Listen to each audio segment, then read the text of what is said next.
नमस्कार, जय हिंद। भारत तक देख रहे हैं आप और मैं हूं ऋषिराज। बात करेंगे गेहूं को लेकर।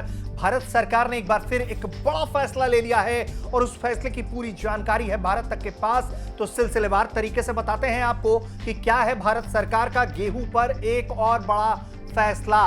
तो दरअसल ये फैसला है भारत सरकार का कि केंद्रीय वाणिज्य मंत्रालय ने कहा है कि विदेश व्यापार निदेशालय ने करीब 16 लाख टन गेहूं के निर्यात के लिए रजिस्ट्रेशन सर्टिफिकेट जारी किया है।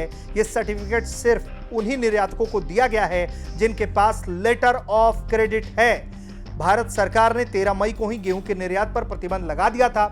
सरकार गेहूं के उस खेप के निर्यात के लिए अनुमति दे रही है जिसके लिए लेटर ऑफ क्रेडिट 13 मई या उससे पहले जारी किया गया था।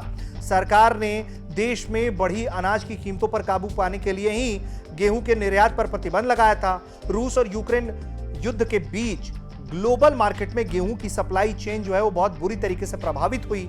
इसी के कारण भारत की गेहूं पर सबकी नजर पड़ी और एक तरीके से वैश्विक बाजार में गेहूं को लेकर त्राहिमाम मच गया।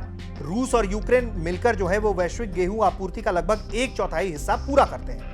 वैध लेटर ऑफ क्रेडिट वाले निर्यातकों को अपनी खेप भेजने के लिए विदेश व्यापार महानिदेशालय के पास रजिस्ट्रेशन कराना होगा। इसके बाद उन्हें गेहूं के एक्सपोर्ट के लिए मंजूरी दे दी जाएगी। विदेश व्यापार महानिदेशालय के क्षेत्रीय अधिकारी निर्यातकों को आरसी जारी करेंगे।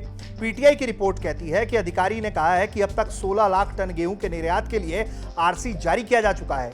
रूस ने तुर्की के माध्यम से गेहूं का निर्यात शुरू किया है। वैश्विक बाजार में अब कीमतें स्थिर हो सकती हैं।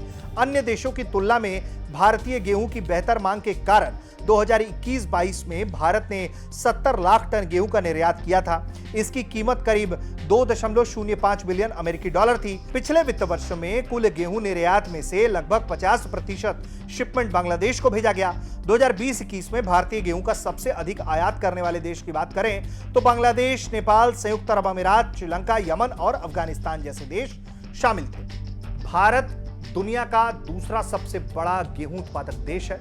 साल 2020 की अगर हम बात करें तो पूरी मांग जो है दुनिया में उसका 14% अकेले सप्लाई करने वाला कोई और नहीं बल्कि भारत ही रहा। ऐसे में भारत के गेहूं पर लगातार सबकी नजर है। सारे देश जो हैं जिनको गेहूं चाहिए वो लगातार भारत से गेहूं मांग रहे हैं और भारत भी अपनी जरूरतों को ध्यान में रखते हुए फैसले कर रहा है और लगातार जो जरूरतमंद देश हैं उनकी मदद भी कर रहा है।